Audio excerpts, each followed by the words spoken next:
सिंधु घाटी सभ्यता के जो प्रमुख उत्खनन स्थल हैं, जहाँ से हमें सिंधु सभ्यता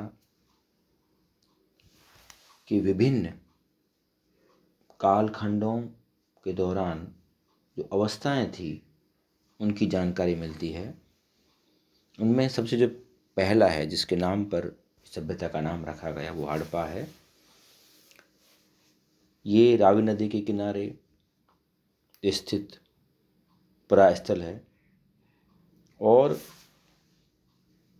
इसके बारे में सबसे पहले जो जानकारी प्रदान की वो 1826 में चार्ल्स मेयर ने दी।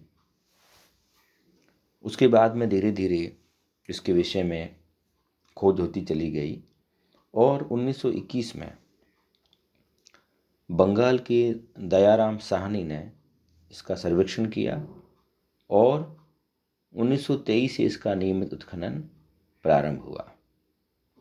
1926 में माधव स्वरूप वत्स तथा 1946 में मार्टिमर व्हीलर ने व्यापक स्तर पर यहाँ का उत्खनन कराया। हड़प्पा से प्राप्त 2 टीलों में पूर्वी टीले को नगर टीला तथा पश्चिमी टीले को दुर्ग टीला के नाम से संबोधित किया गया। पश्चिमी टीला थोड़ा ऊंचाई पे बस्तियां बसी हुई थी। यहाँ पर 6-6 की 2 पंक्तियों में निर्मित कुल 12 कक्षों को तथा एक अनागार का अवशेष प्राप्त हुआ है, जिसका कुल क्षेत्र 2745 वर्ग मीटर से अधिक है। हड़प्पा के सामान्य आवास क्षेत्र के दक्षिण में एक ऐसा कब्रिस्तान स्थित है जिसे पुरातत्ववेत्ताओं ने समाधि R37 नाम दिया है। हड़प्पा के किले के बाहर कुछ ऐसे भवन हैं जिनकी पहचान कर्मचारियों के आवास, दस्तकारी के मंच और 275 वर्ग मीटर में फैले अनागार से की गई है। सिंधु सभ्यता में अभिलेख युक्त मोहरें सर्वाधिक हड़प्पा से मिली हैं। हड़प्पा में 2 कमरों वाले बैरक भी हैं जो शायद मजदूरों के रहने के लिए थी। नगर की रक्षा के लिए पश्चिम की ओर स्थित दुर्ग टीले को व्हीलर ने माउंट एबी की संज्ञा प्रदान की है। इसके अतिरिक्त यहाँ से प्राप्त कुछ महत्वपूर्ण अवशेष एक बर्तन पर बना मछुआरे का चित्र, शंख का बैल, स्त्री के गर्भ से निकला हुआ पौधा जिसे उर्वरता की देवी माना गया है, पीतल का बना इक्का मतलब घोड़ा गाड़ी, ईंटों के वृत्ताकार चबूतरे, गेहूं तथा जौ के दानों के अवशेष मिले हैं। मोहनजोदड़ो, जिसे सिंधी में मुइंजोदड़ो कहते थे, मुइंजोदड़ो अर्थात मृतकों का टीला, यह वर्तमान में सिंध की लरकाना जिले में सिंधु नदी के तट पर स्थित उत्खनन स्थल है।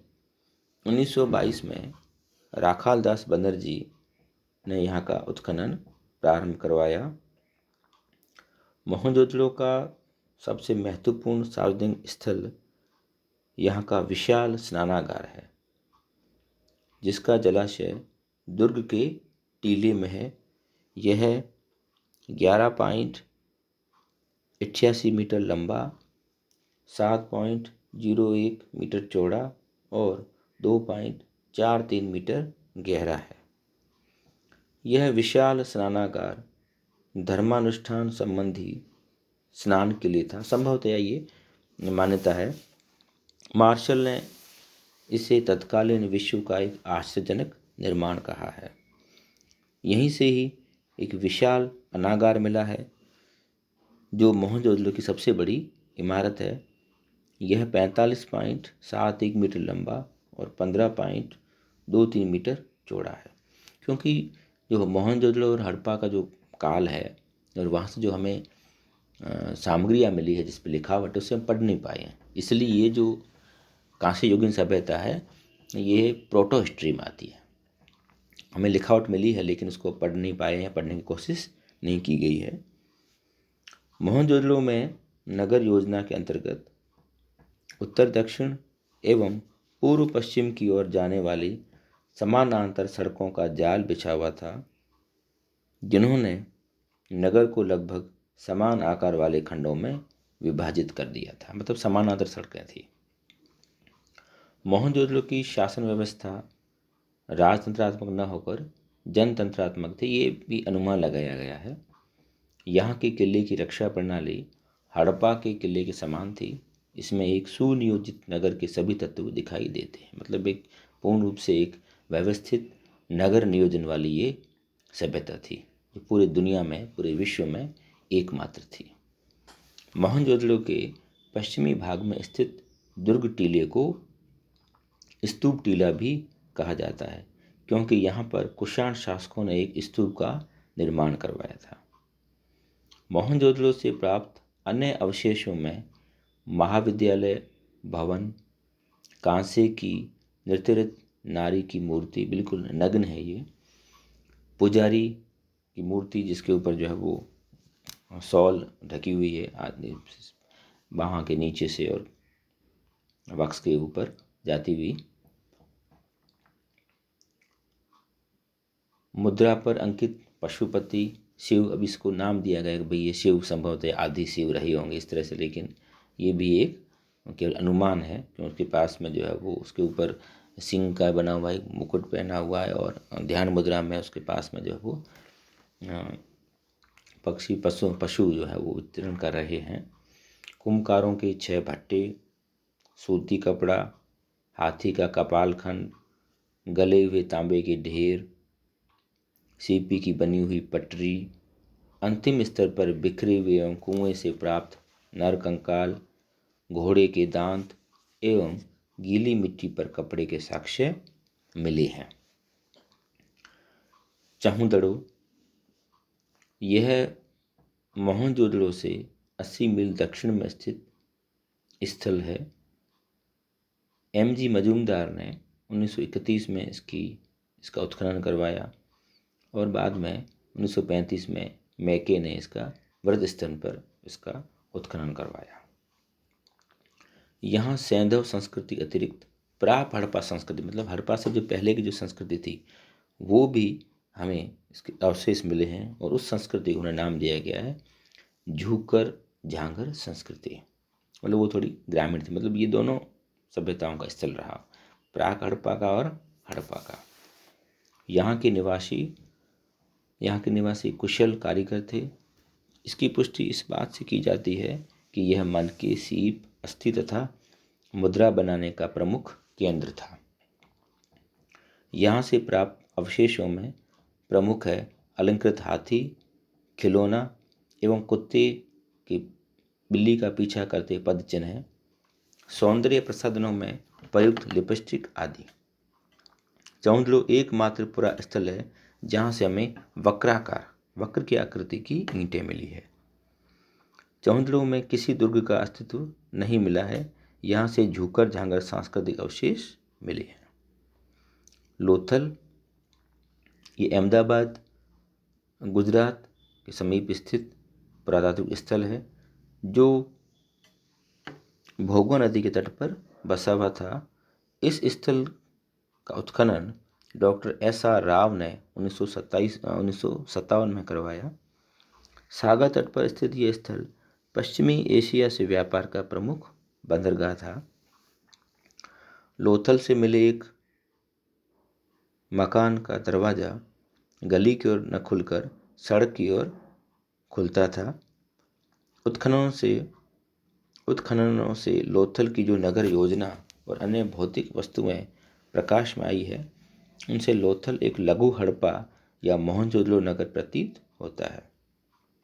यहाँ से फारस की मुद्रा या सील और पक्के रंग में रंगे हुए पात्रों की उपलब्धि से स्पष्ट है कि लोथल सिंधु सभ्यता काल में सामुद्रिक व्यापारिक गतिविधियों का केंद्र था।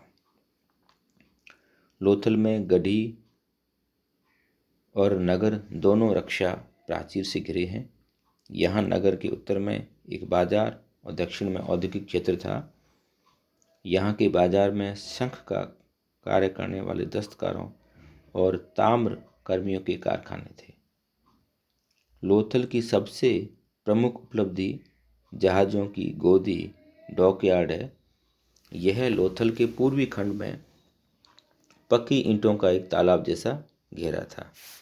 यहाँ से प्राप्त अवशेषों में प्रमुख है बंदरगाह, धान, चावल, बाजरे का साक्ष्य, फारस की मोहर, घोड़े की लघु मृण मूर्ति, 3 युगल समाधियाँ इत्यादि। ये यहाँ की विशेषता है।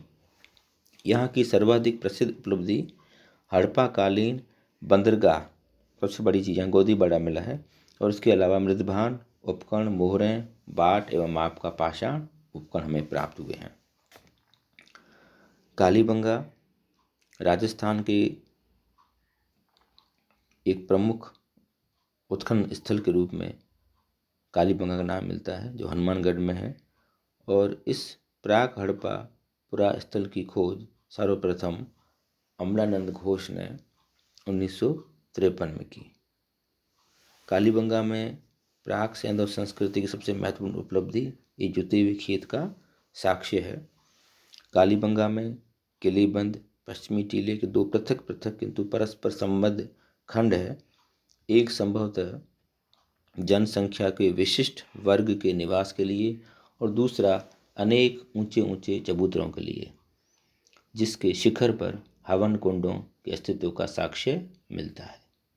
इस स्थल के पश्चिम में कब्रिस्तान है।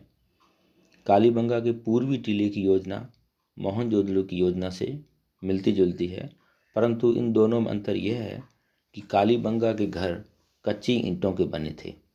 इसके विपरीत मोहनजोदड़ो के घर अधिकांशतः पक्की ईंटों के थे। कालीबंगा में कोई स्पष्ट घरेलू या शहरी जल निकास प्रणाली भी नहीं थी। यहाँ पर प्राक हड़प्पा एवं हड़प्पाकालीन संस्कृतियों के अवशेष मिले हैं। यहाँ से प्राप्त कुछ मृदभांड परवर्ती हड़प्पा सांस्कृतिक युग में भी प्रयुक्त किए जाते रहे। यहाँ किए गए उत्खननों से हड़प्पाकालीन सांस्कृतिक युग के 5 स्तरों का पता चला है। सैलखड़ी की मोहरें एवं मिट्टी की छोटी मोहरें, जिसे हम सील कहते हैं, यहाँ से प्राप्त हुई है, और जिनके वर्ण अक्षर जो हैं वर्ण वो हड़प्पाकालीन लिपि के समान हैं। यहाँ से प्राप्त अवशेषों में प्रमुख हैं बेलनाकार मोहरें, हल के निशान, जुते हुए हल के साक्ष्य, ईंटों से निर्मित चबूतरे, हवन कुंड या अग्निकुंड, अनागार, अलंकृत ईंटों का प्रयोग, घरों के निर्माण में कच्ची ईंटों का प्रयोग, युगल तथा प्रतीकात्मक समाधियाँ इत्यादि। कालीबंगा में शवों के अंत्येष्टि संस्कार हेतु 3 विधियों पूर्ण समाधिकरण, आंशिक समाधिकरण एवं दाह संस्कार के प्रमाण मिले हैं। बनवाली ये भी प्राक हड़प्पा एवं हड़प्पाकालीन संस्कृति का पुरातात्विक स्थल है, जिसकी खोज आर.एस. बिष्ट ने 1973 में करवाई। यह हरियाणा के हिसार जिले में स्थित है। बनवाली में जल निकास प्रणाली का अभाव था। बनवाली से प्राप्त भौतिक अवशेष काफ़ी समृद्ध है। यहाँ से सिंधुकालीन मिट्टी की उत्कृष्ट बर्तन, सैल खड़ी अनेक मोहरें और सिंधु सभ्यता कालीन विशिष्ट लिपि से युक्त मिट्टी की पकाई गई कुछ मोहरें मिली हैं। यहाँ से प्राप्त कुछ अवशेष प्रमुख हैं हल की आकृति, खिलौने के रूप में तिल, सरसों का ढेर, अच्छे किस्म के जौ, सड़कों नालियों के अवशेष, मनके, मातृ देवी की लघु मृण मूर्तियाँ, तांबे के बाणाग्र, मनुष्यों एवं पशुओं की मूर्तियाँ, चर्ट के फलक, सेलखड़ी एवं पकाई मिट्टी की मोहरें मिली है। सुरकोटड़ा ये गुजरात के कच्छ जिले में स्थित है और जगपति जोशी ने 1964 में इसका उत्खनन करवाया। यह स्थल सैंधव संस्कृति के पतन काल को दृष्टिगत करता है। सुरकोटला एक महत्वपूर्ण प्राचीर युक्त सिंधुकालीन महत्वपूर्ण बस्ती है। इस स्थल के अंतिम स्तर पर घोड़े की अस्थियां मिली है, जो किसी भी अन्य हड़प्पा कालीन स्थल से प्राप्त नहीं हुई है। यहाँ के अवशेषों में प्रमुख है घोड़े की अस्थियां एवं एक विशेष प्रकार का कब्रगाह। रंगपुर, यह स्थल अहमदाबाद जिले में स्थित है और 1931 में एम.एस. वत्स तथा 1953 में एस.आर. राव ने इसका उत्खनन करवाया। यहाँ सैंधव संस्कृति के उत्तरावस्था के दर्शन होते हैं। उल्लेखनीय है कि यहाँ से प्राप्त अवशेषों में न कोई मुद्रा न ही मातृ देवी की मूर्ति प्राप्त हुई है। यहाँ धान की भूसी के ढेर, कच्ची ईंटों के दुर्ग, नालियाँ, मृदभांड, पत्थर के फलक आदि मिले हैं। इसके अतिरिक्त कोटदीजी है, जो सिंध प्रांत में खैरपुर जिले में स्थित है और इसकी खोज धुरिया ने 1935 में और उसके पश्चात 1955 में फजल अहमद खान ने करवाई। यहाँ से बाणाग्र, कांसे की चूड़ियाँ, धातु के उपकरण एवं हथियार मिले हैं। धोलावीरा बहुत ही महत्वपूर्ण है। यह गुजरात के कच्छ जिले के भचाऊ तालुका में स्थित उत्खनन स्थल है। इसकी खोज 1990-91 में R.S. बिष्ट ने करवाई। धोलावीरा भारत में खोजे गए हड़प्पा कालीन तो विशालतम नगरों में से एक है। इस श्रेणी में दूसरा विशालतम नगर हरियाणा में स्थित राखी गढ़ी है। धोलावीरा भारतीय उपमहाद्वीप का चौथा विशालतम हड़प्पा कालीन नगर है। इस आकार के तीन अन्य नगर मोहनजोदड़ो, हड़प्पा एवं गनेड़ीवाल, जो बाहुलपुर में स्थित है, तीनों ही ये पाकिस्तान में है। धोलावीरा का अगर हम देखें तो इसमें हम दो भाग देखते हैं, किला या नगर दुर्ग और निचले नगर में विभाजित शहर। किंतु इनसे भिन्न धोलावीरा जो है वो तीन भागों में, बाकी हड़प्पा वगैरह दो भागों में थे, धोलावीरा तीन भागों में है, जिनमें से दो भाग आयताकार दुर्गबंदी या प्राचीरों द्वारा पूरी तरह सुरक्षित थे। ऐसी नगर योजना हमें अन्य हड़प्पाकालीन नगरों में देखने को नहीं मिलती है। और R.S. बिष्ट के अनुसार धोलावीरा की जनसंख्या लगभग 20,000 थी। किसी भी सिंधु सभ्यताकालीन नगर में कहीं भी अन्यत्र परकोटेदार अथवा परकोटे रहित भागों को जोड़ते हुए एक समान परिधीय क्षेत्र की व्यवस्था नहीं मिलती है। धोलावीरा के मध्य या केंद्र में स्थित प्राचीर युक्त क्षेत्र, जिसे मध्यमा नाम दिया गया, का शासक वर्ग संबंधियों या प्रशासकीय अधिकारियों के आवास के लिए प्रयुक्त किया जाता होगा। मध्य नगर या मध्यमा केवल धोलावीरा में ही पाया गया है। इसके अलावा रोपड़ है, जो पंजाब में सतलुज नदी के किनारे पे स्थल, जिसकी खोज जगदत्त शर्मा ने 1955 में करवाई।